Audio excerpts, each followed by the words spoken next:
No, new figures. Sorry, that's me. Welcome back. New figures show that grocery price inflation has risen by 4.5% in March. Now, joining us now to discuss this and give us some advice on how to get the best value while we're shopping is consumer journalist Sinead Ryan. Good morning to you, Sinead. Good morning, guys. We're always looking for an old bargain. 4.5%, but that goes up. It's over a year, but it goes up and down and up and down across the year. When you consider that regular inflation, the stuff that it changes interest rates for your mortgage, is up about, it's sitting at about 1.8%. That's where it's supposed to be. That's exactly what it should be doing.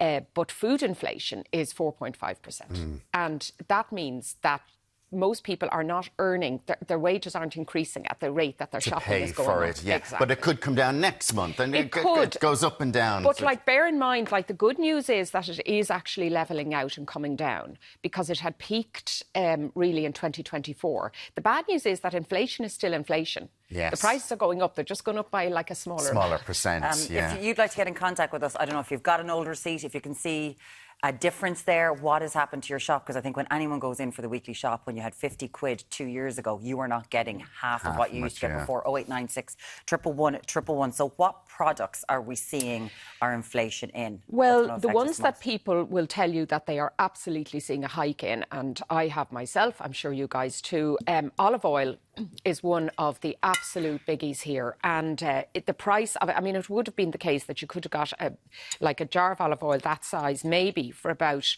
£3.75, £4 maybe last year, and you really would be paying seven or €8 for it now.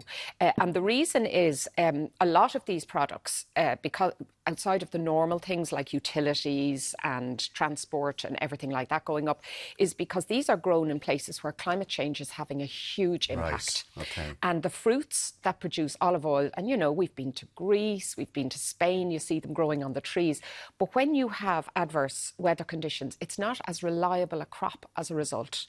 Right. So there's less of it, it's more expensive to harvest, and then of course you've to add in all the other expenses that have gone up to get it to our supermarket shelves. So olive oil is absolutely And we saw with huge. the wildfires last year, they said across Spain and France when they were talking about wine, and they said it in Greece and Turkey, they were like, your food is going to go up. Yeah, and a lot of cases, olive oil trees can be 100 years old. Yes. Do you know? And if they're gone, they're gone. And, that's not good. Now, the other one that has gone up absolutely massively is the cocoa beans. So this is what makes chocolate. OK, now we're just after Easter, but a lot of the supermarkets are reporting a reduced spend over Easter, which I think is no bad thing anyway. But cocoa beans have gone up 140% in the last 12 months. God. And the big problem here, again, is that 75% of the world's supply is from Ghana or the Ivory Coast.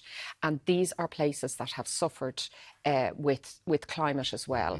But also the transport costs now of getting the product to Europe or to America are much, much higher, because we've seen oil go up, we've seen electricity go up, and that all feeds in to the cost of it. With bread and butter here, like our staples. Yeah, so bread and butter and milk and butter. And dairy products in general. Yeah, supermarkets call them KVI products, so they're known value items. So most of us buy them all of the time. Yes. And if you go into a supermarket and you find out that the bread or the milk has shot up in price, it's going to say, that's crazy. You've noticed it.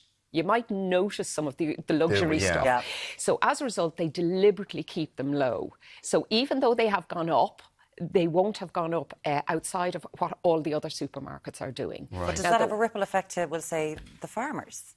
Well, of course, the farmers will always lose out. But is it lost leaders for a supermarket? It can be. Yeah. So they are products, and certainly when it comes to the cheaper end of the scale, their own brand products, the yellow pack stuff, that kind of thing, you'll find that they're happy to kind of keep that price artificially low nearly.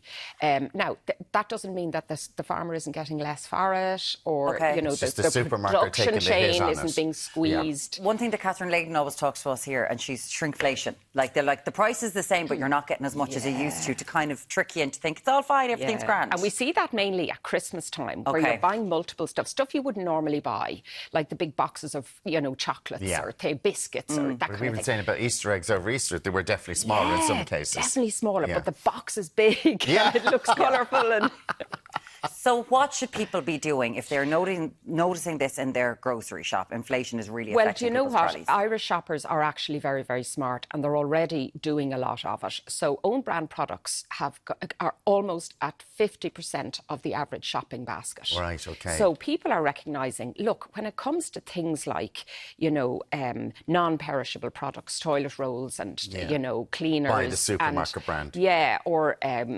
cereals or whatever. Buy the supermarket brand. It is definitely cheaper. And in a lot of cases, we know they are made in the same factories with the same production as the branded product. So that's definitely something that people are doing.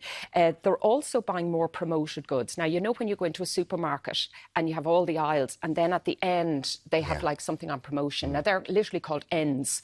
And when you see something there, what we tend to do is, if it says it's a promotion or buy two for three, all that kind of, people tend to think it must be. So we're kind of quite gullible when we see things like that. So if you weren't going to buy 3 bags of apples, you might now.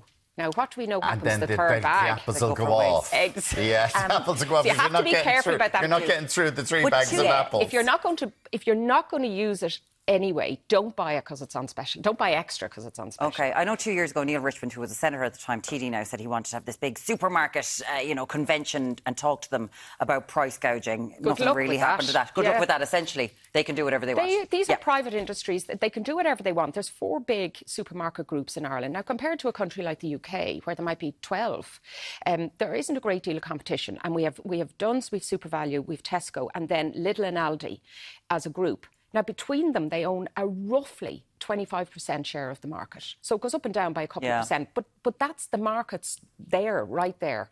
And as a result, they send out shoppers to the other shops. To look at the prices. Shop spies, to look at what's going on and yeah. check the price. And look, we tend to be quite...